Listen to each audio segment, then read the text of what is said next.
Hola a todos, gracias por haberse suscrito a mi canal y bienvenidos a todos. Bueno, vamos a tratar de resumir hoy, voy a tratar de resumir hoy un poco lo que está pasando en el mundo, porque ahora con una nueva guerra en el Oriente Medio, ups, se me fue la cámara aquí.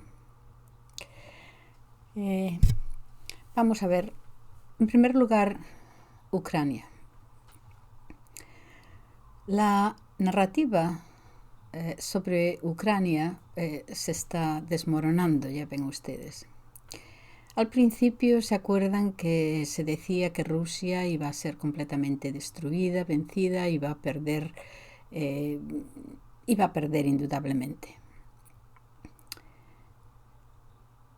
La narrativa, si se acuerdan ustedes al principio, solamente sobre la cuestión de la salud de Putin era... estuve escuchando a un comentarista francés que dice...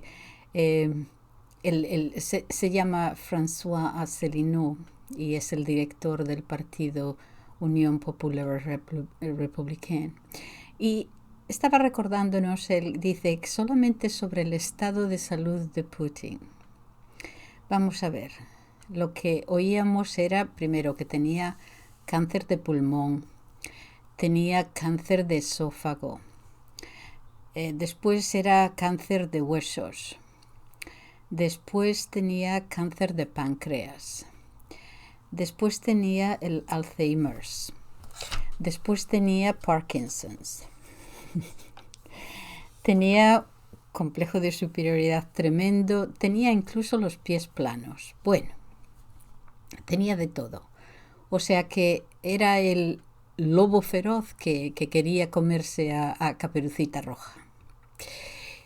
Bien, ya ven ahora ustedes lo que está pasando.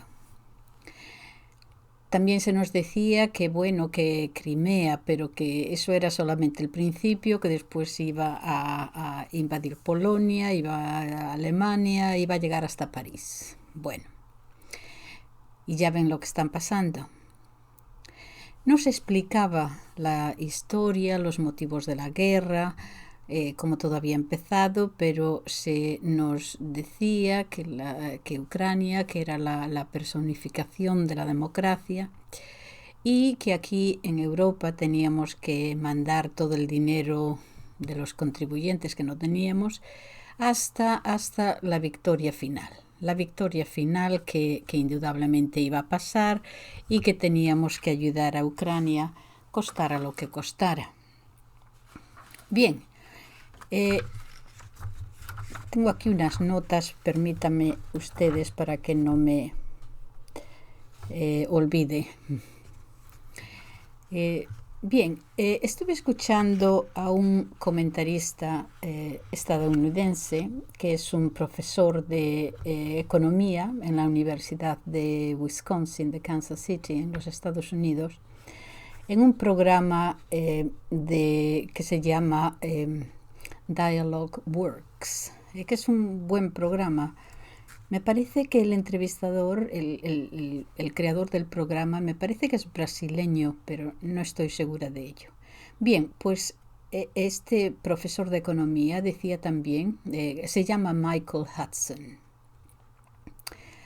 y nos explicaba también, yendo al principio de toda esta guerra que empezó, decía que la intención desde el principio obviamente era drenar, agotar a Rusia, agotar su capacidad militar, económica.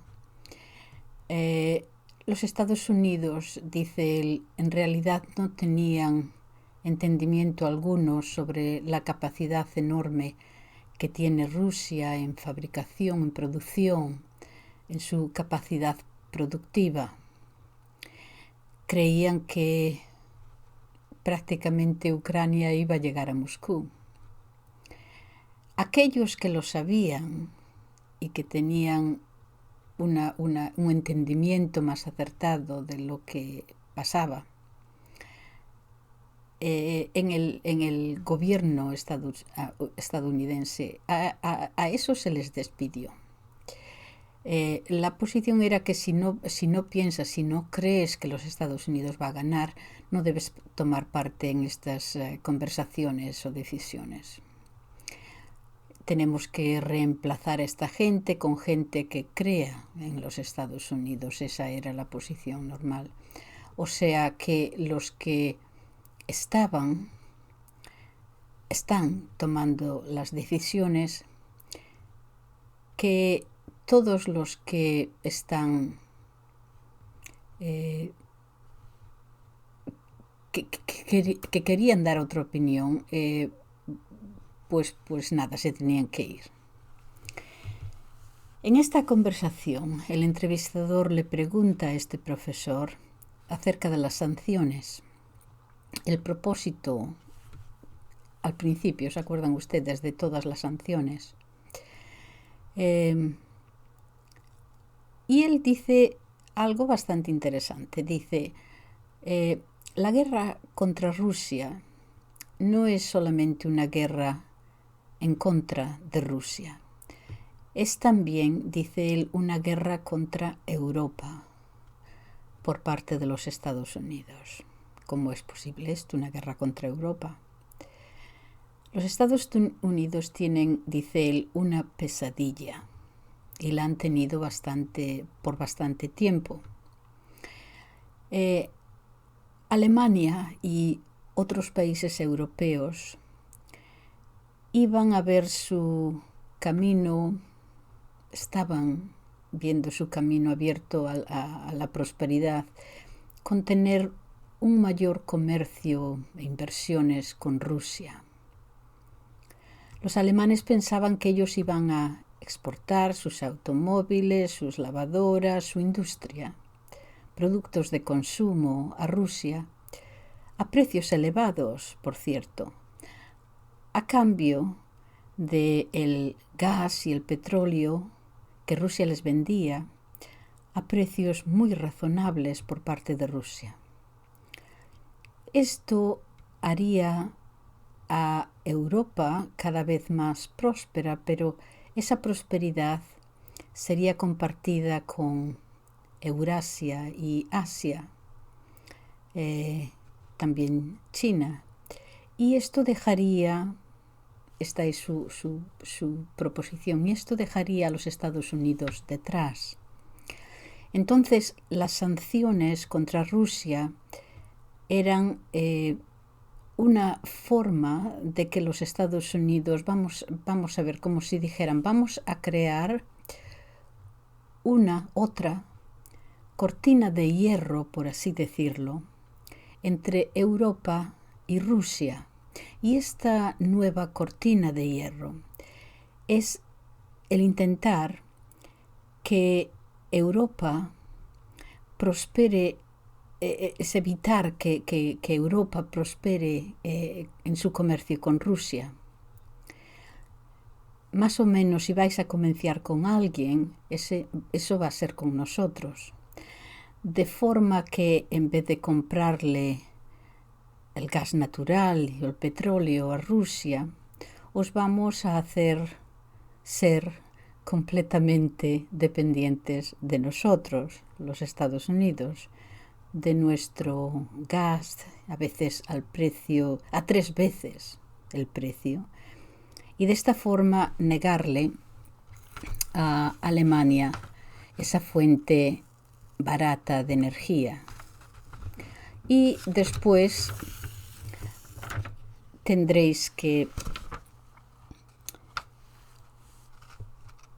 gastaros, después de eso, de tener que pagar 3 veces más por el gas y el petróleo, tendréis que gastaros otros 5 billones de dólares más o menos construyendo puertos lo suficientemente grandes para aceptar todos los barcos, contenedores de ese gas natural. Y nosotros, los Estados Unidos, podremos de todas formas apagar ese gas, quiero decir, el apagarlo, o sea, el suministro de ese gas, cuando quiera que queramos, si desobedecéis. O sea que los Estados Unidos tendrían control total. Esto es, dice el profesor, las sanciones contra Rusia fueron además una forma de, por decirlo así, acorralar, poner un cordón, acorralar un cordón sanitario, por así decirlo, alrededor de Europa, acorralarla y atarla a una dependencia a los Estados Unidos. Ese era también el objetivo americano en esta lucha. El objetivo contra Alemania específicamente era el parar la industrialización alemana, porque sin gas ruso barato, dependiendo de él como estaban, la industria alemana simplemente no sería competitiva con otras industrias. Entonces, a la eurozona se la ha traído prácticamente a ponerse de rodillas, porque dice él, si te fijas en la balanza de pagos de Europa, esta balanza de pagos era mayoritariamente apoyada por las exportaciones alemanas, y esta a su vez era la razón por la cual Alemania tenía su moneda atada a las demás a las demás monedas europeas, o sea, no quería eso, las monedas italianas, la francesa, etc. El marco alemán hubiera sido, si eso pasara, y esto hubiera subido mucho el marco alemán, y esto tendría la consecuencia de que las exportaciones alemanas subieran mucho de precio. Estoy leyendo mis notas, subieran mucho de precio, pero si unían estas exportaciones al resto de Europa, tendría siempre los países del sur de Europa, por ejemplo, en déficit, y esto haría que el cambio del euro permanecería bajo, lo suficientemente bajo para que los precios alemanes permanecieran accesibles. Tenían, por lo tanto, un superávit en inversiones, etc.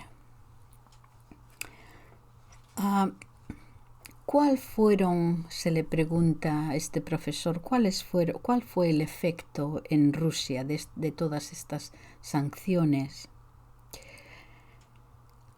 Y contesta, las sanciones contra una nación, cualquier nación, siempre tienen el efecto opuesto, porque las sanciones son como tener unas tarifas protectivas o protectoras para el país. Cuando los Estados Unidos les dijo, por ejemplo, a los países bálticos, perdón, que se me está bajando la cámara aquí. Cuando los Estados Unidos le dijo a los países bálticos, por ejemplo, que habían formado parte de la Unión Soviética, Latvia, Estonia, Lituania, cuando les dijeron, cuando los Estados Unidos les ordenó que dejaran de exportar queso, por ejemplo, a Rusia, queso y otros productos alimenticios, ¿qué hizo Rusia? Bueno, pues no se murieron de hambre. Dijeron, bueno, pues muy bien, vamos a comenzar nuestra propia industria de quesos, etc. Y ahora ya no depende para nada de Lituania para quesos o cualquier otro producto alimenticio. Lo mismo pasó con Europa y su política agrícola. El efecto, el resultado fue el hacer a Rusia, dice, independiente de la eurozona. El efecto, el resultado fue hacerla independiente y cada vez más autosuficiente. Rusia sí, desde luego, perdió sus ingresos del gas y del petróleo, pero tampoco tiene ya que pagar los costes de importación de los productos que importaba de Europa, porque ahora está elaborando y construyendo esos productos ella misma. Es como si, dice el profesor, es como si los Estados Unidos les hubiera dicho a los rusos: mirad, os amamos, os queremos tanto, Rusia, que os vamos a ayudar a ser ricos en Rusia. De la misma forma que nosotros, los Estados Unidos, nos hicimos ricos, os vamos a ayudar con tarifas protectoras, ya que vosotros no lo queréis hacer, lo mismo que nosotros lo hicimos en el siglo XIX. Os vamos a imponer sanciones, por lo tanto, las cuales os van a ayudar a desarrollar vuestras propias industrias y acabaréis siendo tan ricos como lo hemos sido nosotros. Esto es un poco sarcástico por parte del profesor. Y este ha sido el resultado.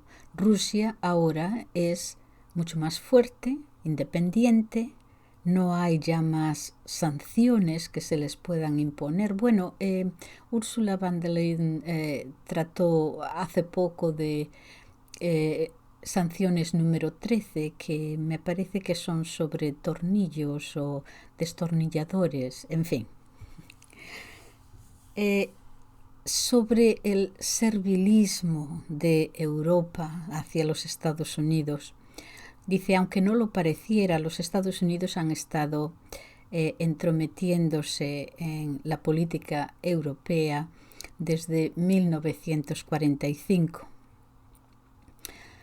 Comento una anécdota, dice, en Berlín, cuando hace bastante tiempo que visitó la ciudad, y dice, en Berlín hay una gran montaña, una gran colina, por así decirlo, y esa colina está hecha de todos los escombros de la Segunda Guerra Mundial, cuando fue bombardeada completamente. Todos los escombros de toda la destrucción los han puesto en una colina todos juntos.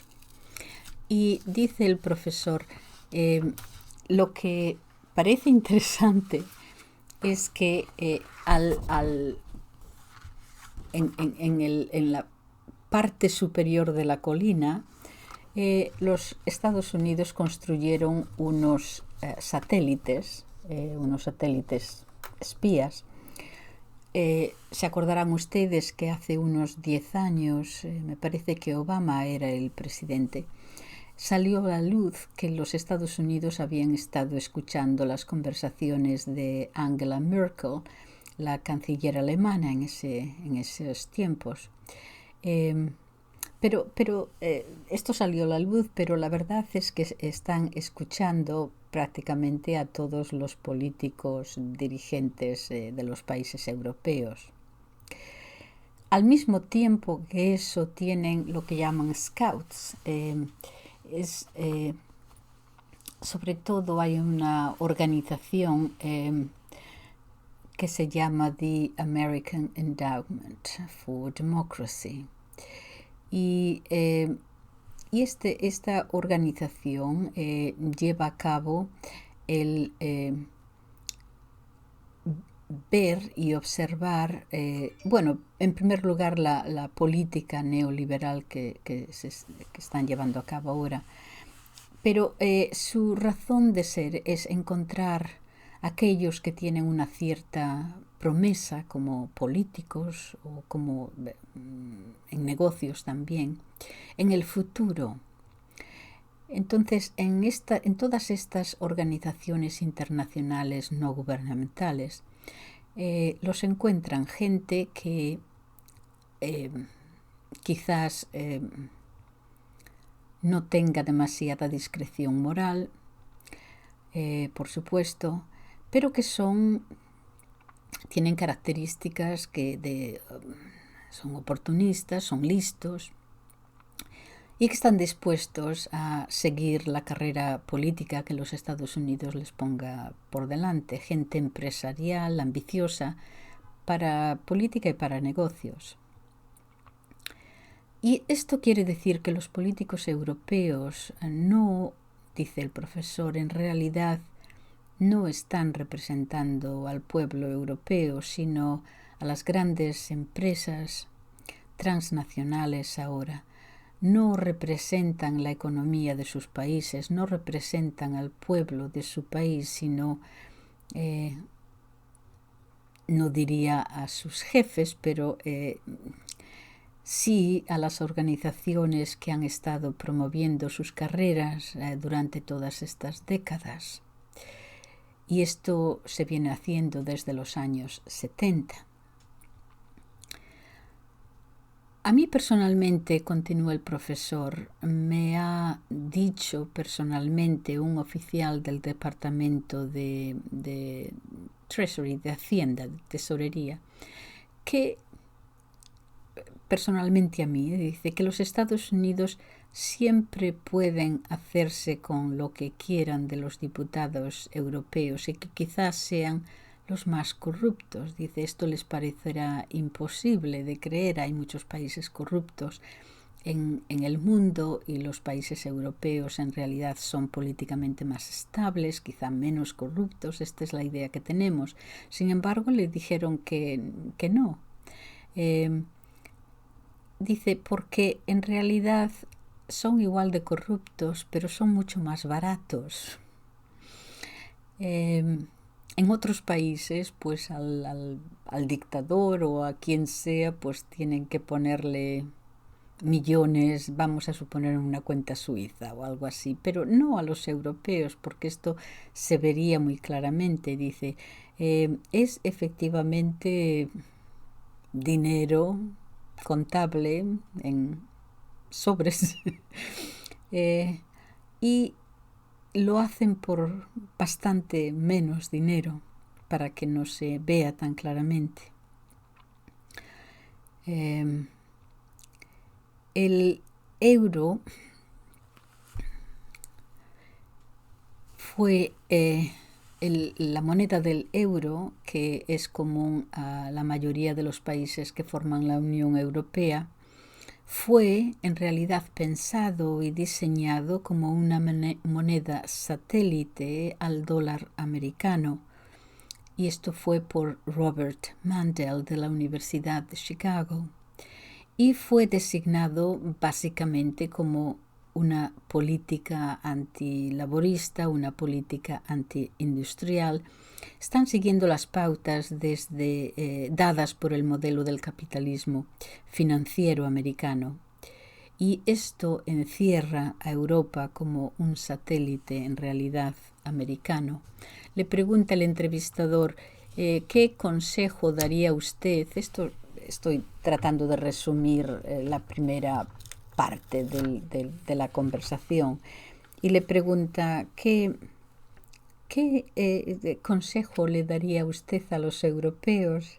Y dice el profesor, váyanse a cualquier otro país, incluso a Rusia, pero váyanse, porque dice esto, el antiguo director del Federal Reserve, del Banco Americano, Donald Rumsfeld, se refería a Europa como una zona muerta, entre comillas, una zona muerta.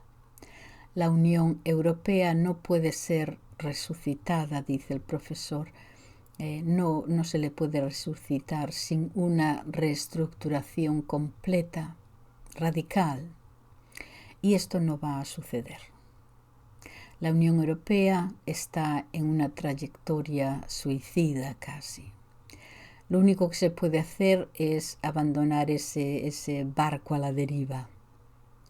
No les será posible el abandonar la élite estadounidense debido a que la corrupción de sus políticos, por una parte, y al hecho de que no tienen en realidad una teoría económica, una doctrina económica que sea una alternativa al neoliberalismo.